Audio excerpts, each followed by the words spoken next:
recording. If you're not comfortable, you can turn your video off. Hello again. Thank you everyone for joining us. I'm Sohaila Bana with 94803 Emergency Preparedness Alliance. We are happy to have Richmond Fire Chief Angel Montoya with us tonight. Thank you very much, Chief, for joining us. Oh, you're welcome. Yes. To be here. Please tell us about yourself, about the fire department, how you find it and everything. Sure. So a little bit about myself. I worked for LA County Fire Department for over 30 years. I retired there as a deputy fire chief. Some of my most recent assignments before I left was I ran the Emergency Services Bureau of Los Angeles County, which included all of the certifications for our paramedics, our EMTs, the cadre of nurses that gave the continuing education, our own pharmacy. We have a pharmacist that works there and a medical director, which we stock our own, or LA County stocks their own drugs as a fire department, including control drugs. The assignment prior to that, I was assigned to our Fire Operations Bureau, which included I ran the East region, which it's termed as, and which included 76 fire stations and over 2,000 firefighters. And then prior to that, I was assigned to our Specialty Bureau, which dealt with all the specialty divisions like IT, fleet services, our command and control, facility, dispatching. And so that's a little bit of background of me and my most recent assignments. My background, though, is mainly in EMS and also in public information. I was the bilingual inspector of our department too. And then also we dealt with fire and life safety education, both in English and in Spanish for the county. My other specialty is urban search and rescue. I was one of the pioneers of our department to develop the program and implement our first 24-hour urban search and rescue unit. So that was back in the 90s. So I was one of the pioneers that started the program, but where it is now is just, it's phenomenal. They have a domestic team as well as a international team. So that's kind of my background. Wonderful. Yeah. So as far as the Richmond Fire Chief, this is something that I had a recruiter reach out to me, and I thought that with my skill set, I would be able to do some positive things here. And it's a diverse community, which I've worked many in Los Angeles County, so that have also appealed to me. And so I believe and confident that I can use my skill set here to stabilize the organization, to make it better than it already is, and move forward doing that.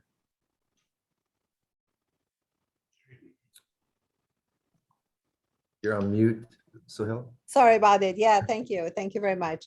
So would you like to tell us how you find the Richmond Fire Department? Does it have adequate staffing, adequate budget?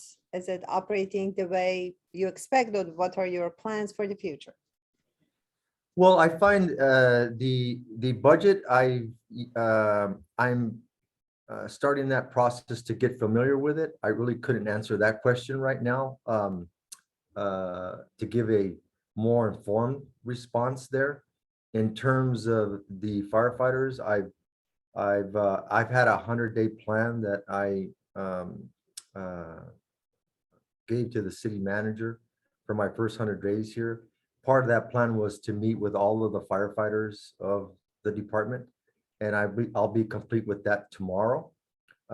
So what I find so far is a workforce that's very young and enthusiastic, as well as we have some seasoned veterans that I encourage them, and I see that they are sharing what they know to make this organization, the best they can be.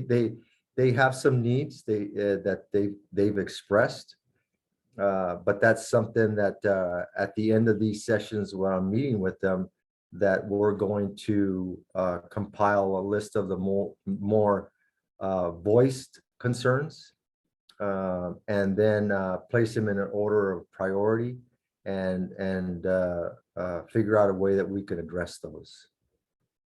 Very good. Though I'm sorry, but I didn't get the answer. Do we have adequate staffing, or you expect to have more? Well, right now, I believe we have a staffing that can do the job. And we are looking to fill the vacancies that we have currently. And that's going through the process right now. And so I think to answer your question, I feel that it could be better. I think everybody knows that. But at the same time, we are working on ways to first, how to address that, and within the budget constraints that we have as a fire department. So I can't give a definitive answer because I'm still being versed on the other component, which is the budget. Very good. So as you may know, on this side of the freeway in El Sobrante Valley, we live in wildland urban interface. One of our biggest concerns is wildfire. Mhm. We want to make sure we do have the safeties. We just sort of moved out of the fire season, but we're going to be entering it soon in a few months. So one of the main concerns is vegetation management within the city, and then cooperation with neighboring entities and landowners like City of Pinole, AB Mud, East Bay Regional Park District on vegetation management. But let's start with vegetation management within the city of Richmond. How many inspectors do we have? How much budget do we have for it? Are you happy with it? Right now, we have 3 inspectors from what I understand, but only I believe one of them is really being able to assist with the inspections and the needs of our fire prevention component of the fire department. So that's an area that we are addressing right now. And unfortunately, from what I've been told, is that we've fallen behind a little bit on our inspections because of that circumstance. But it's something that hopefully we can find a resolution to be able to augment our inspection services, not only in when we talk about fuel mitigation or addressing wildland, the interface, but also building inspections and everything that goes with the fire prevention process. Okay, I see Marilyn, you raised your hand. Why don't you ask your question and then I continue? I was wondering, I'm not sure if you've had a chance to inspect this area, but actually the worst violator is the city of Richmond itself. The developers here donated a lot of steep land that is now chaparral. And when Public Works has come out, and this year they didn't get out much, and last year, not much. But the problem is they don't actually do the work that is appropriate for vegetation management, decree, best practices, or CAL FIRE type standards. And because so much of the open space that belongs to Richmond is below housing, it endangers many houses. Mhm. Yeah, it's actually a huge issue. So I just want to bring it to your attention. And I hope you'll have a chance to come out here and inspect it, because I'm sure your people who are staffing the Valley View Fire Department are extremely aware of just how problematic it is. And it may be a grants opportunity. I mean, it may take that because Public Works seems to never have the manpower to do the work. And that is you're referring to the Wildcat, what they refer to the Wildcat area? We are. It's actually on both sides of the valley. Okay. Because I actually was up there on a hike that was put on by Go Forward organization that they sponsored along with our labor union. and it was at that park. And so I know that we hiked up about, I don't know, about 4 miles. And so I wanted to go out there to join that hike and support that, but also to familiarize myself with that area, because I hadn't been there before. But I was only in that area where that park starts. Yeah. Yeah, now this is on, Ariella can tell you. I just wanted to add, where I live is up in the Sobrante Ridge Park area. Okay. And my home is backed up directly to that park. And that basically watershed park goes all the way, to the Kennedy Grove, to the reservoir, to Orinda. And it's all, it's ready to be burned. Quite frightening to live there. And I don't see, as Marilyn kind of mentioned, like I don't see any forget the word, but just those breaks, I don't see Fire anything being breaks. done. Yeah, fire breaks. I don't see anything being done, and I kind of live in constant fear. And I've done a lot to my property to try to make it as fire safe as I can, but it doesn't really matter if nothing else is being done. And so it's a huge concern, and I'm just one person who lives along that border of the park and the residential area. And it's I just want to just voice that it's a huge concern, and I really hope that it'll be at the top of the list to help with the vegetation management and acknowledging that it's quite scary. It's wonderful to live here, and it's a choice, but it's comes with its consequences. Thank you. I think she's actually talking about Sobrante Ridge Preserve. Are you in Carriage Hills? Are you on that side? I'm on the El Sobrante. I'm on the more Richmond side, but I can hike up and look over at Carriage Hills. Yeah. I'm She's on top of Sobrante Hills. Yeah. Behind my house. Okay, because there's City of Richmond has land, and then there's East Bay Regional Park land, and then there's Pinole Park. They're all mixed in there. So it's a big, complicated geographic mess. Yes, Chief, we would be happy to give you a personal tour whenever you have time. So there are 2 sets of land. One around us, owned by East Bay Regional Parks, EB Yes. Mud, City of Pinole, Contra Costa County. And then within the area, within like El Sobrante Hills and sorry, somebody's coming in and I'm trying to let them in. Okay. Within our own area, it's a hilly area. So they built houses, and behind the houses, as Marilyn explained, they are lands owned by the city. Nobody ever pays attention to them. So as I understand, I have a vacant lot within the county territory in this neighborhood. If I don't abate the weed, they come and find and do the job. Actually, they give a notice and do the job and fine me for it. City never does that. So I wonder if city has such a practice to inspect, retain contractors, do the job, and then ask the owner to pay it. We would like to urge the city to get into it, look into ways for vegetation management of private owners, city itself, other neighbors. So we are very unhappy actually with the level of inspection and vegetation management around us. Now, I know that Marilyn, you had said that you mentioned Public Works, and you said that they haven't come out and done this mitigation. So have you been told, or is it my understanding that it belongs to Public Works to conduct that mitigation? Well, this is actually City of Richmond land. This is not, right. It's not a park. So I actually, so Hala might know, but my impression has always been it's Public Works trucks that we see working on the open space land, because it's not a park. It's like 45-degree. You can't walk on it very easily. It's really a goat project, but they never bring out goats.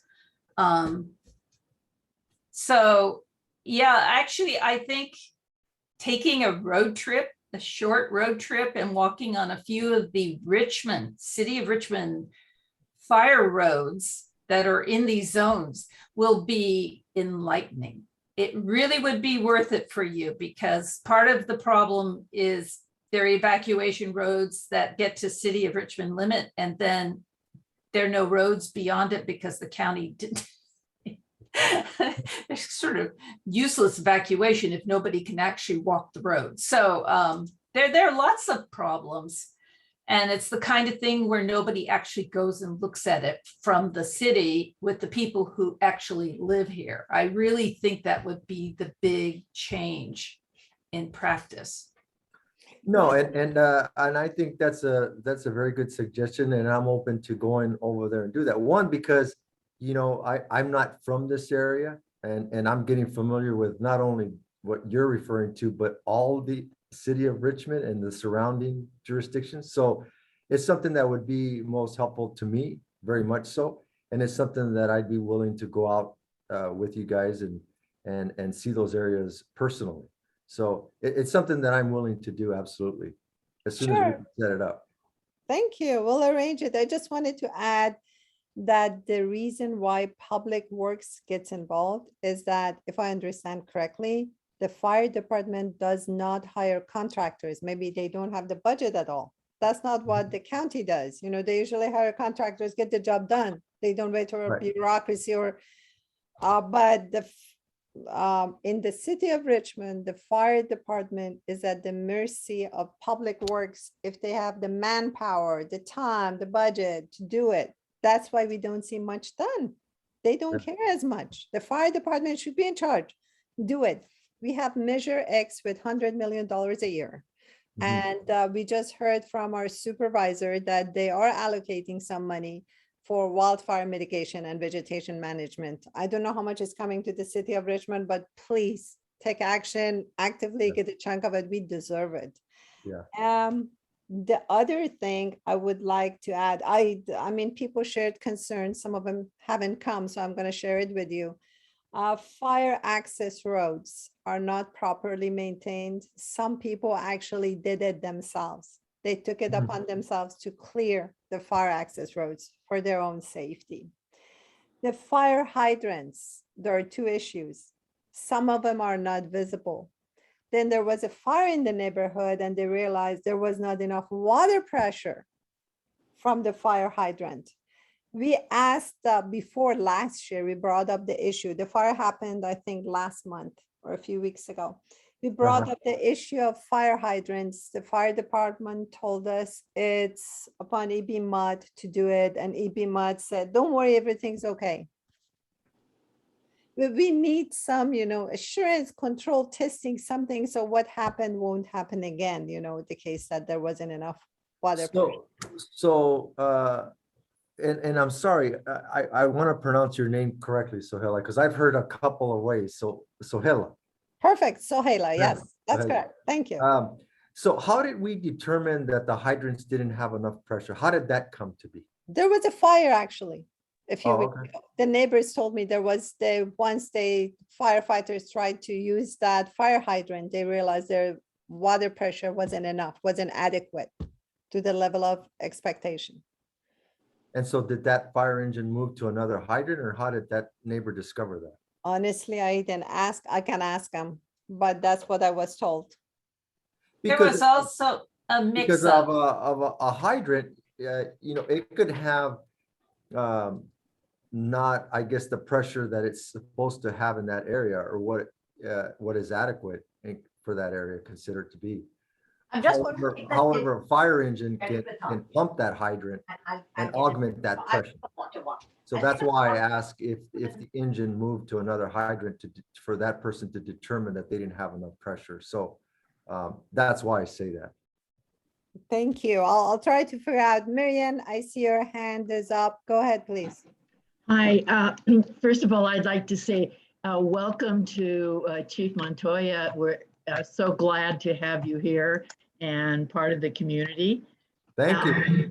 Happy to be here. Yes, it's a wonderful community, and we're anxious to get to know you more. Kind of echoing a bit on something that Sohela mentioned is I have a concern regarding emergency evacuation routes. And I just read in another report that Freeway 80 will be closed for use in case of an earthquake. And who knows what may happen in case of a wildfire or something as well. But without that being available, and even within our individual neighborhoods, we have no idea yet of what kind of evacuation route there would be in case of emergency. So that would be one thing I would hope that we could get more clarification from you. So what you're saying is that if there was an earthquake, then it's your understanding that Highway 80 wouldn't be available for fire crews to come in. Or for us as residents evacuate. yes. Okay. An additional risk is that there are gas lines that run along 80 on this side of 80 mostly. Mhm. And I'm sure you already are becoming familiar with the hazards, but part of the problem is that if there were a major earthquake, fire is going to be a giant issue in this community. And we do have both the county Confire station and our Richmond station, but it's a lot of ground to cover for just 2 stations. Mhm. And we're very likely to be completely cut off from Right. the rest of Richmond. That was my, because of the division of the highways, right? Yep. and also the gas line. My understanding from what I just recently read was that it's because of that gas line along 80, that 80 will be off limits for any kind of transportation or emergency evacuation. Yeah, the Hayward Fault crosses the gas lines just a little bit south of the San Pablo Dam Road freeway entrance exit. So it's likely going to rupture those gas lines right in that area. And so just the way the roads work for this valley, it's just, the way it is. Yeah. So my concern would be what kind of planning and can we do around that to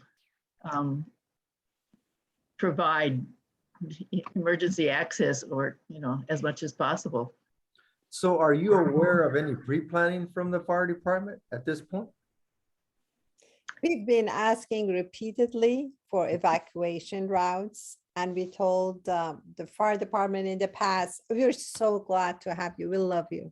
Because you're listening to us. Seriously, honestly, welcome Yes. to Richmond. Yes. In the past, we kept begging them, fire routes, evacuation routes need to be specified. They said, if we tell you go this way, it has liability because in the case of fire, when they come this way, you should go that way. Well, just identify all the possible fire routes, evacuation routes. Mhm. Hear them. I mean, there should be no vegetation, I don't know, certain number of feet from the edge of the road so people can get through, right? None of that. Like Carriage Hill is a good example. Castro Ranch Road, if you drive through it, it's surrounded by vegetation on both sides. I mean, you just pray every day that there wouldn't be a wildfire there. There is no way to escape. So that's why we would love to give you a tour. Please come and see our Absolutely. area, share. Well, our concerns. and the more I'm on here, I feel that I need to get out there. Thank you. Thank you. Maria, I'm sorry, Marilyn, you have a question? Go ahead. And I want to say that along with all the other areas of concern in this city, not only yours. So yes. Yeah. I know they have Zone Haven coming in, which we have been so excited about, but they haven't communicated with us much to talk about it. And of course, the real big complication here is that our evacuation routes go through non-City of Richmond country. So it needs a lot of collaboration. And I know you must have been told that just by the fact that Richmond's geography is sort of like an octopus tentacle situation. So you leave Richmond, you go into San Pablo, you go into unincorporated El Sobrante. But what's happening is as Sohaila was saying, is because evacuation routes aren't being well defined, people are not maintaining the edges of these places. And we have a lot of one-way roads. Mhm. We actually have a coiling arrangement over in unincorporated El Sobrante that feeds right into my edge of the community. And I actually live in fear of everybody up there dying in a fire. It's that terrifying. So, and no one's, actually the county came in and redid all the roads and tried to make them as wide as they could. But they're 20 feet, right? Sohaila, I think they go from 20 to 22 feet wide. They're extremely narrow. So at any rate, I'm just saying enforcement has to come in. That's part 2. Identify the evacuation routes and tell them you can't have a dead tree falling on the road. Simple as that. Or a tree leaning over the road. It's happening all over the area. And push for a zone haven to be implemented and educate the community about it. I think that is so important, that there's a communication between counties, cities, and amongst all of us residents. And with zone haven, so we will become familiar and know what is our assigned zone and what that evacuation route is for there. And what the backup one is, because right. not everybody's going to go out San Pablo Dam Road, which is their current default answer. Right, and especially if Highway 80 is closed. And I think like you were saying, Marilyn, that's something that I have been briefed on. Actually, I inquired that with our OES manager, Jim Yoke, who's I could see is on, but on the challenges of there's multi-jurisdictions that cover this area. And so that's I mean, by the mere fact that exists, it's problematic because we as Richmond, we can do what we do, but we really can't dictate to them what they need to do. So I think that the next step would be for us to try to coordinate with these different agencies and get that cooperation. Now, obviously, we have to be realistic in the way I look at it, where they can just tell us no, or that, but at least we have that understanding that we're going to try to have that cooperation amongst ourselves, because that's where perhaps we can do something that they can't, and vice versa. But it's through that cooperation that perhaps we can address some of these concerns, because that is probably it's not so easy. If it was just all of Richmond, then it belongs to us and it's our problem and we would deal with it. But we have other jurisdictions that we have to comply with and cooperate with. So one of the discussions I've had with our OES manager is to, and maybe he could touch on this a little further, is how we can begin that process of this dialogue with these different agencies on how to address some of these problems. So I think first is to identify them, and I can start by going out there and seeing it for myself, and taking the appropriate people with me to that are going to do this work to see exactly what happened or what we have. And then the next step I see is have a meeting with the different jurisdictions on how we should address this, and them tell us if they can or they can't. Thank you. So it took me months. I'm going to let you ask your question, Serge, after this. It took me months to get in contact with EBMUD, East Bay Regional Parks District. I haven't been able to get a hold of counterpart or some person in the city of Pinole. But we also are in touch with Contra Costa County. They agreed to a meeting to coordinate actually vegetation management around the city of Richmond, and I'll continue with you an email. It's my understanding that they prefer to have one contact within the city of Richmond rather than hearing from different residents. They want to have, a sort of contact point, residents contact them, they're meeting, and then they hear from you. Thank you. Sure. Serge, go ahead. Yeah, so a couple of things. First off, I'm Serge Glushkov, not Katrina Glushkov, that's my daughter. First, I'll reveal my ignorance about the Joint Power Authority because I'm starting to look into that a little bit, but what I had visualized is that would be the kind of thing, what you guys are talking about, interagency collaboration. I thought that's what JPAs are sort of there for, but I don't need a reaction to that right now. I wanted to bring it back to the earlier topic of fuels and vegetation management in our pretty sizable open space areas that are adjacent to our properties. And I just wanted to kind of replant a seed that I started working on with the acting chief, Eric Govan. Yeah, he's our fire marshal. Right. So he and I talked about the possibility of the city and public works doing kind of cooperative things with community volunteers, where we understand that both public works and fire budgets are down, and there isn't the resources to to remove and haul out vegetation. In an environmentally sensitive matter, by the way, that's another side topic that we have to keep on the table when we're talking about veg management.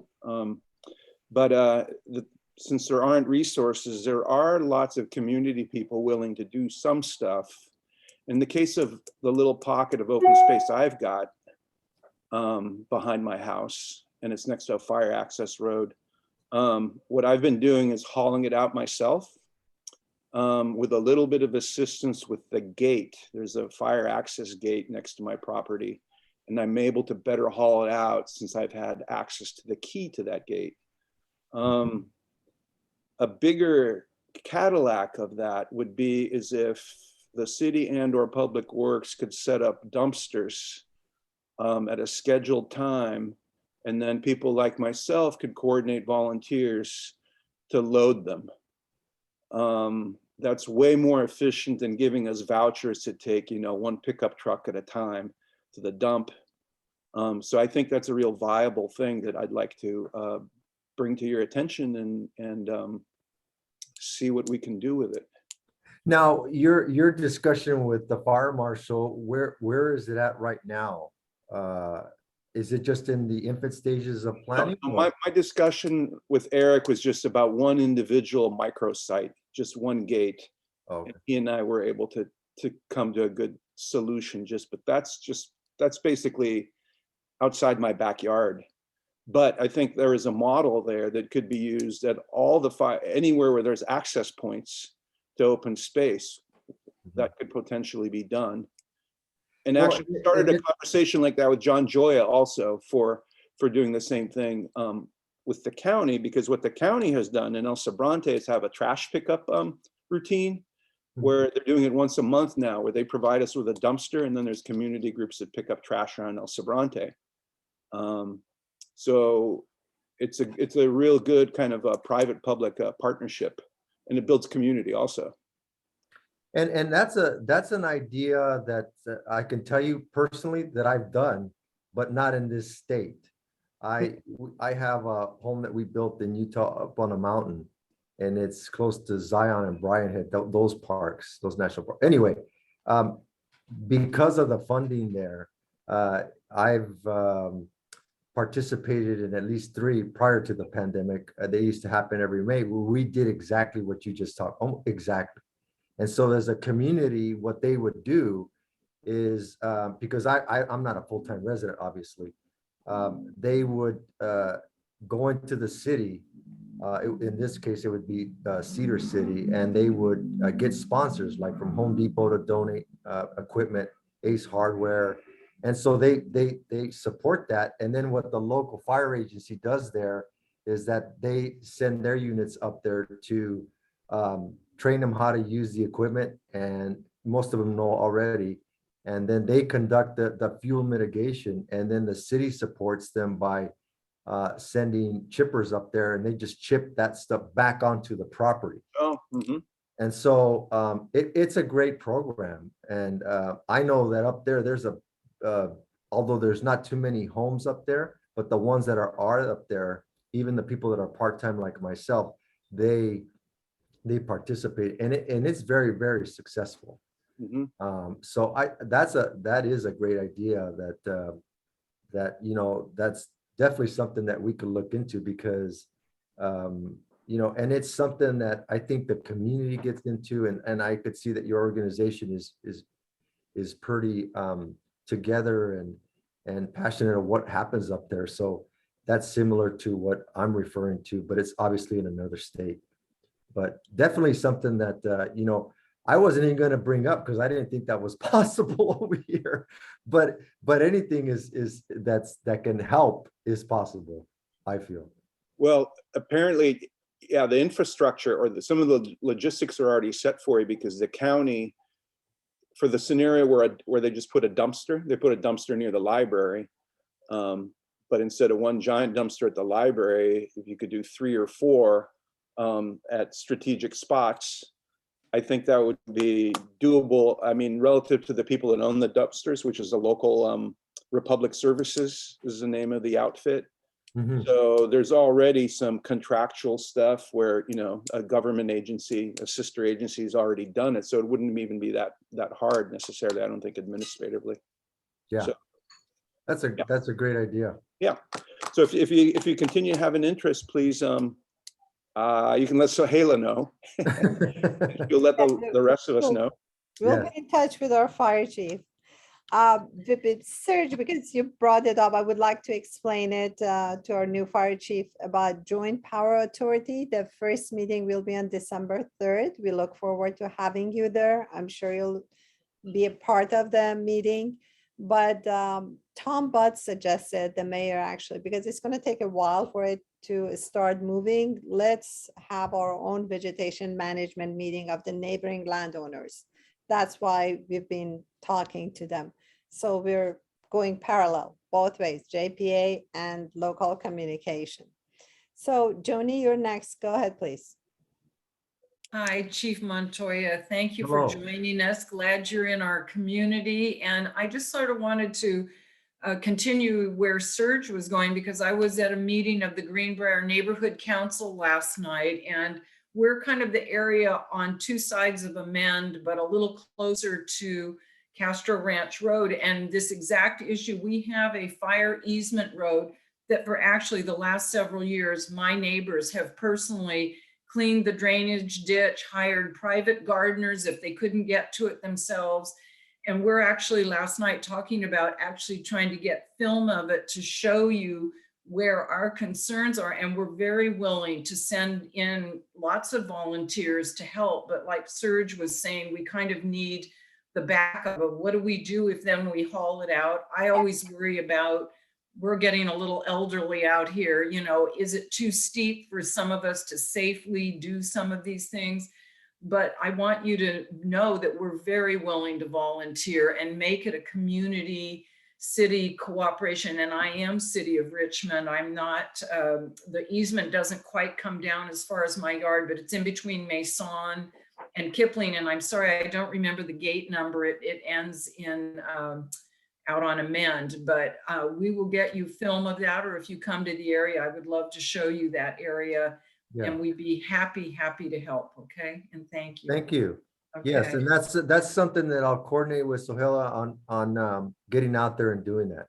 Thank you so much. Yes. Thanks, Sohaila. Of course, thank you. Marilyn, is your hand up from the past, or you have a new question? No, I just wanted to tell people I put the JPA website in the chat, so people can go and check it out. We're very fortunate. Some attorneys and shall I say state legislative pros are heading this effort. So we actually have a significant chance of success, and there's been a lot of buy-in of many cities so far, and the county. Thank you, Marilyn. So, Chief, I would like to bring up two more issues with you. One is emergency preparedness. I know Jim Yoke is working hard on it, and we are so happy that he has the experience. We just want to make sure that you back him and support him with enough budget. We need to have CERT classes for the community. We need to have like containers with post-disaster material for the neighborhood. We need to have many things. We basically don't have anything on this part of the town. I don't know about other parts of the town. I heard other neighborhoods do have those containers. They have more certified people. So I hope the fire department, when the time comes for budget requests or whatever, pays more attention to emergency preparedness. Mhm. And the other thing is about Nexel and community warning system. We hear from neighboring cities and communities that they have drills, they're preparing themselves to make sure it works properly. We Mhm. asked the city of Richmond, we asked the county, because it's a combination of city and county in our area. They said, no, we cannot do a drill because we don't have enough number of people enrolled. We said, well, how many people are enrolled? They said, we don't know, neither the city nor the county. It's a chaos. So we would like to ask you to please pay special attention to Nexel and work with the county on community warning system, because it's like 2 streets down is county, 2 streets up is county. I need to subscribe to both, and people need to be coordinated on both county and the city. That's very important for us. So please put it on your agenda. That's it. Thank you. And I don't know if Jim would want to comment on that, Jim, especially because I know that we actually had a discussion today on CERT. And then I know that he's been addressing the Nixel. So you want to give him perhaps the latest, Jim? Yeah, sure. So I'm communicating with the county on mass notification issues with regards to our Nexel system and the county's CWS system on just about a daily basis these days. And both systems are being looked at for updates and modifications technically from the technological point of view. I don't know exactly what changes are coming with the CWS system because I'm not part of those conversations, but I do communicate with the people who run that system on a frequent basis. With regards to the Nexel system, we're going to be undergoing a publicity campaign to increase the number of people who participate in the system.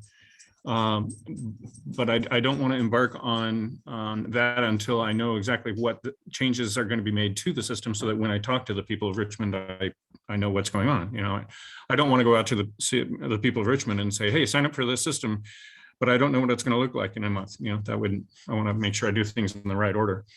But we are looking at upgrading the technological side of Nexel so that it's got more capabilities than it does right now. So that's a big deal. And I'm right there with you. Once we've got the technological side down, I want to get out there and yell and scream very loudly to everybody in Richmond that we need people to sign up for this thing. On the CERT side, the main thing that's holding us back right now is, quite frankly, it's COVID.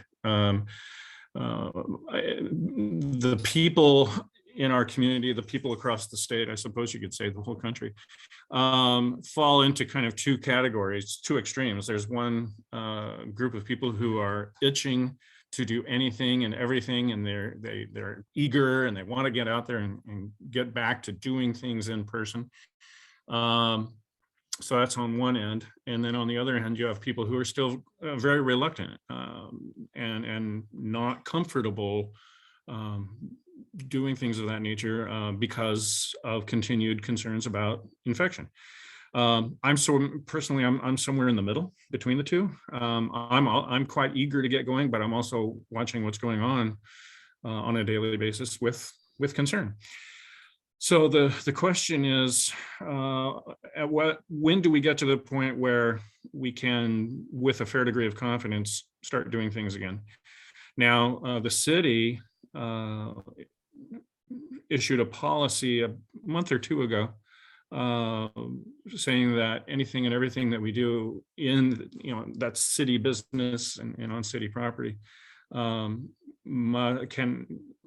the people involved in any kind of activities must be vaccinated and must show proof of vaccination.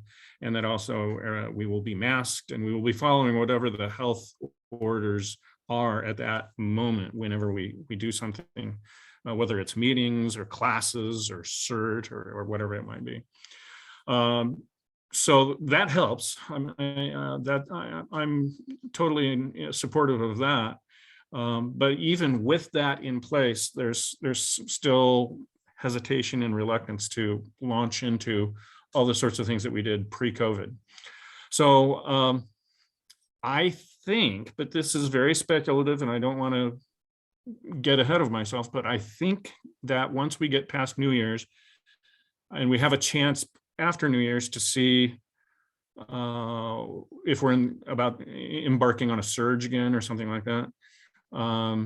Once we have a chance to get past New Year's and see what's going on, that we're going to start getting the CERT program going again. But I'm in kind of that wait and see mode, and I think for understandable reasons. Thank you, Jim, and thank you for joining us tonight. I really appreciate it. So is there a timeline for Nexel being upgraded? No, I mean, I all I can say is soon. The two issues, well, actually the main issue with the Nexel is ascertaining where the funds are going to come from for the upgrade. And that's something that we're wrangling with at City Hall on right now. Understandably. Marianne, please go ahead. Regarding Nexel, I would just perhaps a suggestion to increase residents' participation in Nexel may be to include the information on the annual postcard that the fire department sends out every June or July saying it's time to, clear your space and make sure our area is fire safe. It seems like since that's a mailing that goes out anyway, maybe you could include something there by Nexel about Nexel. And also maybe that's a goal to have Nexel all set up by that time. Oh, yeah. Which means next summer, or early summer, or May or June. Yeah, it shouldn't. It definitely should not take that long. I would hope not. It's not that terribly complicated. Yeah. Very good. So if others don't have a question, I would like to bring up two more issues. One is that we don't learn about the incidents that happen with regards to fire. Some communities, issue incident report, or I don't know, on citizens, you can see what happened if there was a fire in your neighborhood. About the fire department, I never hear anything. Nobody hears, it's not connected. So if you could get it connected, it'd be great. And the other thing is the sirens. It's a continuing discussions we've had with the city, asking them to use the sirens for wildfire as well. The city of Berkeley actually installed sirens in the city just for the notifying the residents of a possible danger disaster like wildfire. We have them here, but it's being used only for a leak at Chevron. Mhm. There can be different signals conveyed by a siren, different sounds. The residents can be educated about it. We never received it. When I moved here, actually, for years, I didn't know what it was about. Nobody told me. And I was not here on Wednesdays that it was tested. If I occasionally heard it, I didn't know what it was. It took me years to learn from the neighbors what it was. There's no proper education. That postcard Marianne is talking about should include it every year.